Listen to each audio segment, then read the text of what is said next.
En este día les vamos a hablar sobre la teoría de virtud según Aristóteles. Mi grupo está conformado por Lina Mariana Benítez, Karen Pozo.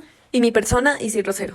¿Quién fue Aristóteles? Aristóteles fue un filósofo, científico y pensador griego nacido en Estagira, Macedonia, en el año 384 a.C. Fue discípulo de Platón y más tarde fundó su propia escuela, el Liceo. Es considerado uno de los filósofos más influyentes de la antigua Grecia y uno de los padres de la filosofía occidental. Después de la muerte de Alejandro Magno, Aristóteles se retiró a Atenas, donde continuó enseñando y escribiendo hasta su muerte en el año 322 a.C. Aristóteles escribió numerosas obras sobre una amplia variedad de temas. Su obra más conocida es Ética Nicomaco, en la que explica su teoría de la virtud y la ética. Aristóteles identifica la virtud, arete, entre dos actitudes extremas a las cuales denomina vicios. De este modo decimos que el hombre es virtuoso cuando su voluntad ha adquirido el hábito de actuar rectamente, de acuerdo con un justo término medio que evite tanto el exceso como defecto de la virtud. Es un hábito o una disposición adquirida por la repetición de actos correctos, que permite a la persona actuar bien y buscar la felicidad. La virtud también para Aristóteles no es algo que se adquiere por la simple observación de reglas o leyes, sino que es el resultado de la reflexión y la práctica constante. Además, la virtud es necesaria para alcanzar la felicidad.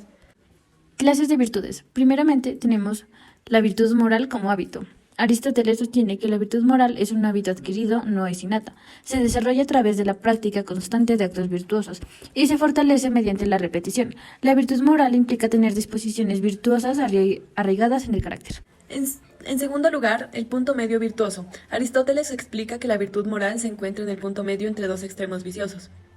Cada virtud tiene un exceso, una deficiencia, y la virtud moral se sitúa en el equilibrio virtuoso entre ellos. Por ejemplo, la valentía se encuentra en la temeridad, exceso, y la cobardía, deficiencia. En tercer lugar, la educación en virtud.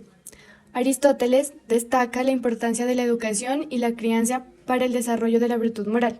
Afirma que la influencia de la familia, la sociedad y la educación es fundamental en la forma del carácter moral de una persona. La virtud moral se adquiere a través de la práctica repetida y el ejemplo de comportamientos virtuosos desde la infancia. Por último, el papel de la elección. Aristóteles subraya que la virtud moral implica una elección consciente y deliberada. No se trata solo de actuar correctamente, sino de elegir actuar correctamente. La virtud moral implica tomar decisiones racionales y éticas en diversas situaciones. Lo contrario de la virtud. La virtud consiste en un término medio entre dos extremos viciosos, el uno por exceso y el otro por defecto. Así, por ejemplo, la valentía es un término medio entre la temeridad y la cobardía. Los vicios se adquieren a través de la repetición de acciones incorrectas. Aristóteles considera que los vicios son perjudiciales para el desarrollo moral y el logro de la felicidad. Un individuo que se deja llevar por los vicios no tiene un equilibrio en su comportamiento y tiene a actuar de manera extremada o desviada. Para Aristóteles, el cultivo de las virtudes y la evitación de los vicios son fundamentales para alcanzar la excelencia moral y la felicidad. Busca el punto medio adecuado en cada virtud y evitar los extremos viciosos. Es esencial para vivir una vida ética y plena. Las virtudes se adquieren mediante la educación y la práctica repetida de acciones virtuosas. Son cualidades que se encuentran en el punto medio entre dos extremos viciosos. Como mencioné anteriormente, por ejemplo, la valentía es una virtud que se encuentra entre la cobardía y la temeridad. La virtud y su relación con la ética. La virtud y la ética están estrechamente relacionadas, ya que ambas se ocupan de la conducta humana y de cómo vivir una vida buena y moralmente correcta.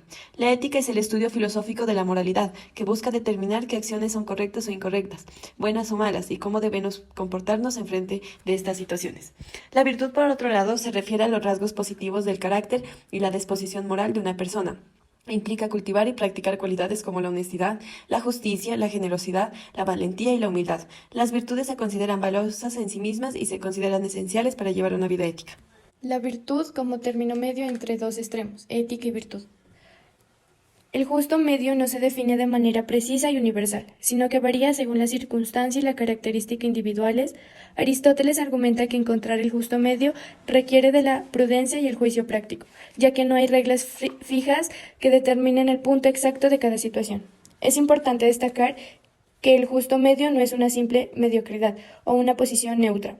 No se trata de un promedio entre dos extremos, sino de una virtud en sí misma.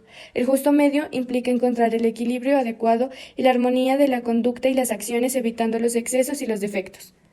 Aristóteles sostiene que existen dos tipos de virtudes, las virtudes éticas y las virtudes intelectuales. Las virtudes éticas se refieren a las disposiciones de carácter que nos permiten actuar de manera ética en nuestras acciones cotidianas. Estas virtudes se adquieren mediante la práctica repetida de acciones correctas y el desarrollo de hábitos virtuosos. Algunos ejemplos de virtudes éticas son la generosidad, la templeza, la valentía y la justicia. Por otro lado, las virtudes intelectuales se refieren a las capacidades intelectuales que nos permiten discernir el bien y actuar de acuerdo con la razón. Estas virtudes se adquieren a través de la educación y el desarrollo de la razón y la sabiduría. Algunos ejemplos de virtudes intelectuales son la prudencia, la sabiduría y la comprensión. ¿Cómo aplica la virtud en nuestra vida cotidiana? Para Aristóteles, vivir una vida virtuosa implica desarrollar y cultivar las virtudes en nuestras acciones diarias y en nuestras relaciones con los demás. Aquí hay algunas implicaciones de la virtud y la ética en la vida cotidiana según Aristóteles. Desarrollo de hábitos virtuosos, buscar el punto medio, tomar decisiones éticas, fomentar relaciones virtuosas, búsqueda de la eudaimonia. La crítica de Aristóteles a otras teorías de la virtud en su época, como la de Platón. Aristóteles criticó la teoría platónica de la virtud por considerar que era demasiado abstracta y no se enfocaba en las acciones concretas del individuo. Según Platón, la virtud era el conocimiento de lo bueno y por lo tanto se podía enseñar. Aristóteles, por otro lado, argumentó que la virtud no era solamente conocimiento, sino que también implicaba la práctica y la adquisición de hábitos virtuosos a través de ejercicios constantes. Aristóteles también criticó la teoría de Platón de que solo los filósofos podían ser virtuosos, ya que creía que cualquier persona podía desarrollar la virtud a través de la práctica y el ejemplo de los demás. Como conclusión, podemos decir que en el libro 2 de Ética Nicomaco se centra en el estudio de la virtud moral y su adquisición. Aristóteles argumenta que la virtud moral es el hábito adquirido a través de la práctica constante de acciones virtuosas. Además, destaca la importancia de la educación moral y la formación de carácter desde una edad temprana. También señala que cada virtud moral se encuentra en un punto medio entre dos extremos viciosos. Muchas gracias por su atención.